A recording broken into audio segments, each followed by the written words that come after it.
Salut bien-aimés dans le Seigneur, que le Père, le Très-Haut, soit glorifié. Voilà, comme d'habitude, c'est toujours pour moi, votre frère, un grand plaisir de venir vous parler. Donc avant de commencer, je rends d'abord toute la gloire au Père, au Créateur de toutes choses, au Mashiach, au Christ, au préméné, je dis à double honneur.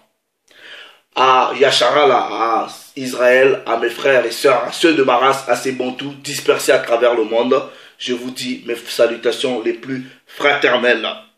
Uniquement aux fils et aux filles des nations, à ceux qui aiment aussi la parole du Père par la personne du Mashiach, vous avez aussi mes salutations. Donc aux autres, aux voyous qui n'aiment pas la parole, je ne les salue pas. Voilà, comme d'habitude, c'est toujours pour moi, votre frère, un grand plaisir. Comme vous pouvez voir le titre de la vidéo, toute arme forgée contre qui sera-t-elle sans effet? Toute arme forgée contre qui sera-t-elle sans effet? Maintenant, Jean 3,11, on dit ce qu'on sait et on rend témoignage de ce qu'on voit tous les jours, de ce qu'on a entendu, de ce qu'on a vu. Vous voyez, les frères et sœurs qui sont dans le christianisme aiment faire ce que nous on appelle en anglais le cherry picking. C'est-à-dire, ils aiment seulement cueillir des fruits dans la Bible qui les arrangent. Ils n'aiment pas la Bible, ils aiment ce qui les arrange dans la Bible. Donc, ils choisissent, voilà, quand ça les plaît, ben, ils prennent. Quand ça ne plaît pas, ils ne prennent pas. Voilà, ils disent, oh non, ça c'est les histoires de l'Ancien Testament, on n'est plus là-bas, c'est les anciens trucs.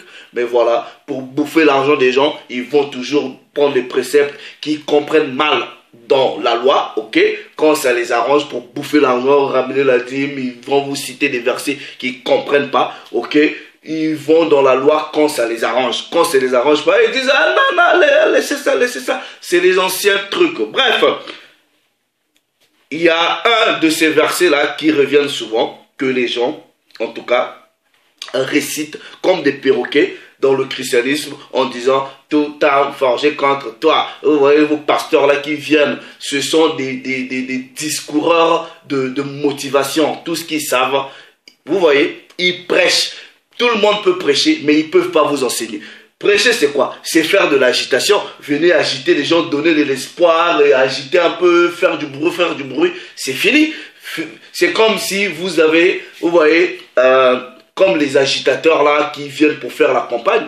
Vous voyez, ils viennent vous vendre quelque chose, ils connaissent même. Donc en gros, bref, tout le monde peut prêcher, mais vos pasteurs là dans le christianisme ne peuvent pas vous enseigner la parole. Ok? Surtout ceux qui ne sont pas de la race choisie, ils ne peuvent pas vous initier au secret, au mystère de cette parole-là parce que ça ne leur a pas été donné. Bref, donc, ils vont vous agiter dans ouais, toute arme forgée contre toi sera sans effet, toute arme forgée contre toi. Donc, ici, on ne va pas tarder, on va juste découvrir qui est cette personne-là, contre qui, en tout cas, l'arme qui a été forgée n'aura aucun effet. Donc, je n'ai même pas envie de parler de cette arme-là, ok? Mais on va seulement découvrir l'identité, ok? De la personne contre qui, ou des personnes contre qui des armes peuvent être forgées. Donc, nous allons dans Yeshayahu, ok? Donc, Isaïe, ok?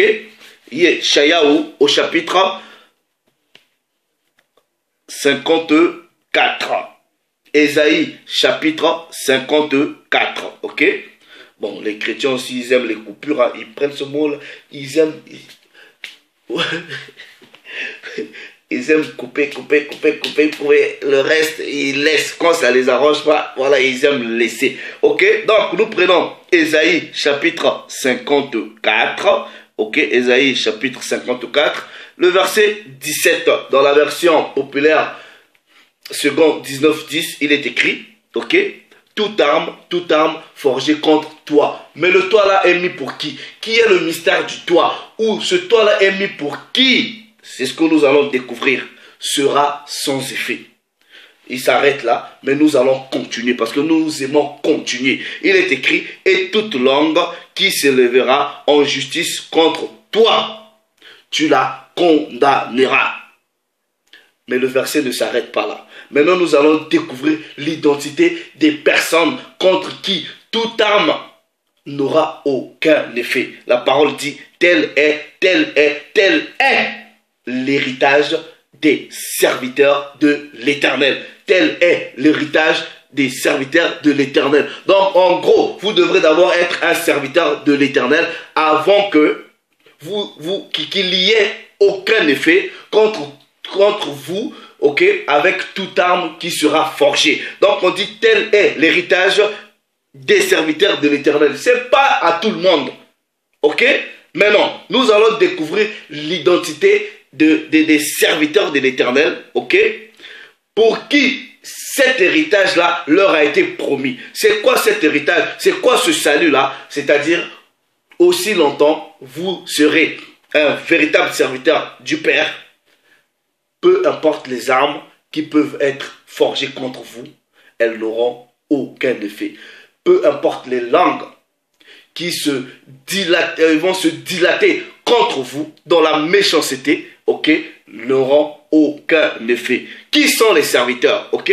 Donc, est-ce que les serviteurs, c'est tout le monde, c'est les Chinois, c'est les Blancs, c'est les Japonais, c'est les Indiens? Vous mélangez tout le monde selon la parole. Nous allons découvrir qui sont véritablement les serviteurs. Est-ce que ça va être Moab? Est-ce que ça va être Ammon? Est-ce que ça va être les Jébusiens? Est-ce que ça va être les Amalek? Est-ce que ça va être, vous voyez, toutes les nations là, en dehors de Yashara? Nous allons voir qui sont les serviteurs du Père selon la Bible.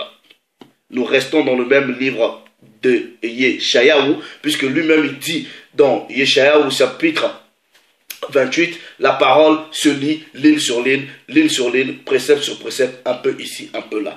Donc nous repartons seulement quelques chapitres, ok, avant. Nous prenons le chapitre 41 pour voir qui sont les serviteurs, ok, contre qui toute arme sera sans effet.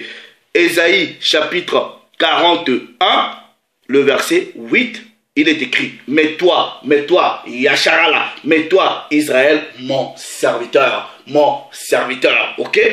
Jacob que j'ai choisi, race d'Abraham que j'ai aimé. Voilà. Donc, les serviteurs pour qui cet héritage-là a été donné, vous devrez être de Yasharala.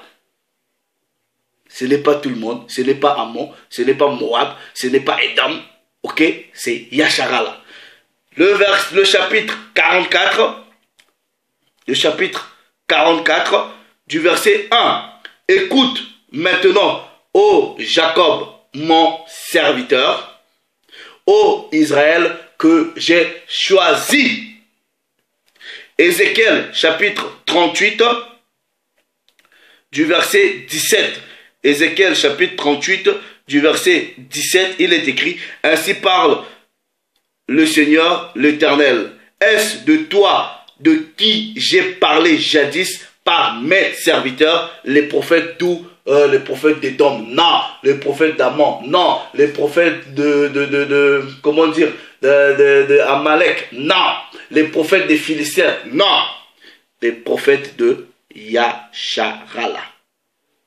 Donc les serviteurs sont les prophètes et ils doivent venir de Yasharala. Donc en gros, il n'y a qu'un vrai Moutou de Yasharala, ok, qui peut vous initier au mystère de la parole du Père.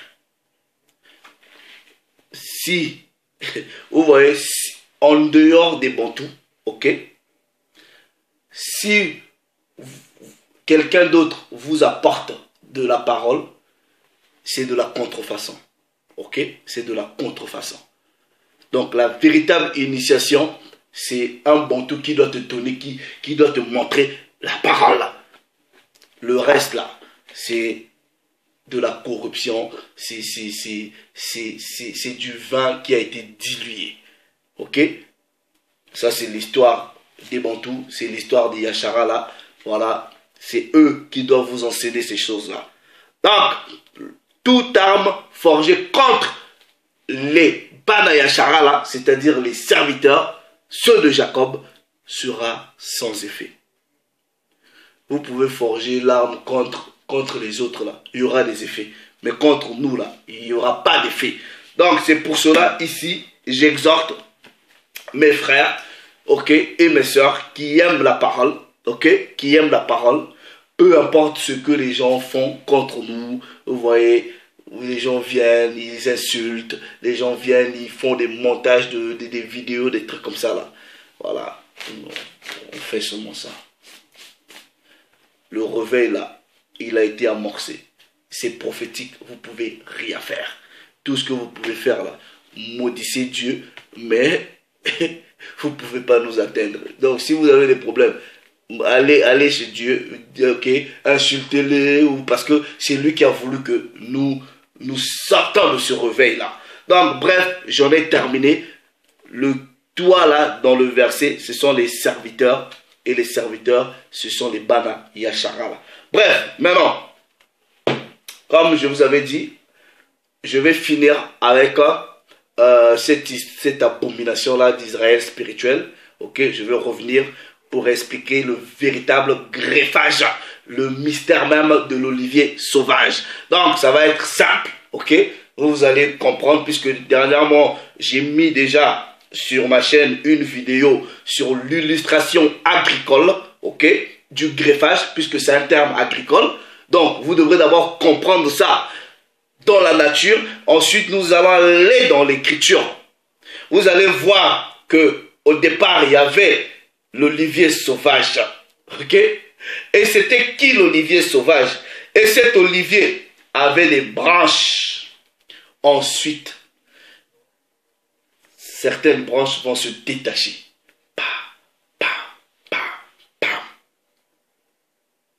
Parce que la vigne ne fonctionnait pas.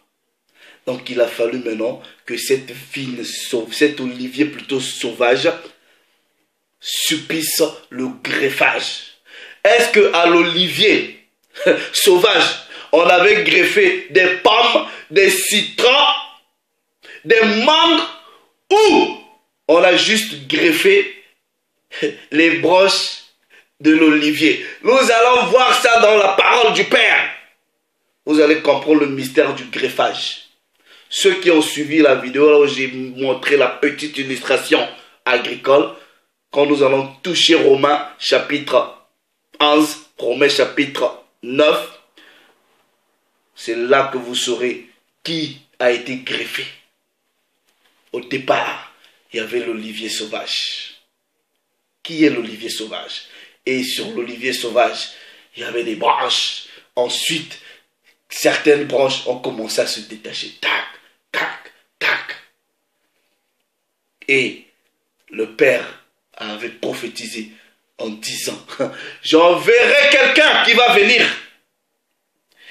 qui va voir l'olivier qui était sauvage, qui produisait plus de fruits.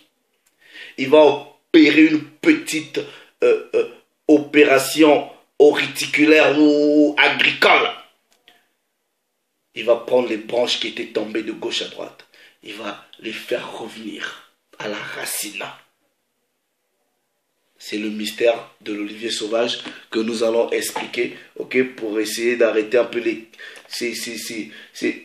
Déjà ceux-là qui comprennent même l'histoire du greffage, Dieu lui-même déjà, il vous dit...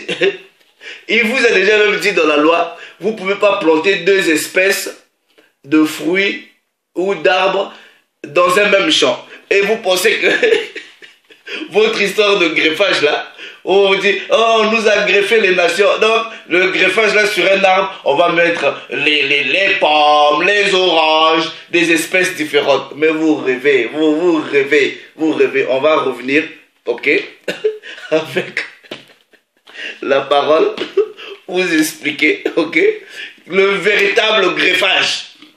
Voilà. Bon, sur cela, je vous laisse. Le Père s'est encore glorifié, ok. On va revenir. Donc voilà, mes frères que j'aime beaucoup, c'est Bantou que j'aime beaucoup. Vous voyez, mes frères qui prêchent la vérité de la parole, ok. Vous êtes nombreux, je ne peux pas vous citer comme ça, mais vous savez, on est là. Voilà, continuez le travail, ok. Ne vous fiez pas à ces voyous-là qui viennent, qui se font passer pour des professeurs, des connaisseurs de la parole, ok? Et ils ont aucun amour, ok? Parce que si vous connaissiez autant que les autres, ben vous devrez enseigner. Donc, asseyez-vous, ok? Laissez ceux sur qui le Père a soufflé de son esprit, voilà, parler pour leurs frères, parler pour leurs sœurs et parler pour ceux qui aiment la véritable parole du Père par la personne du Mashiach. Donc, soyez bénis, en tout cas, jusqu'à ce que le Père nous préserve et que je revienne. Je vous dis un grand shalom. Salut les amis.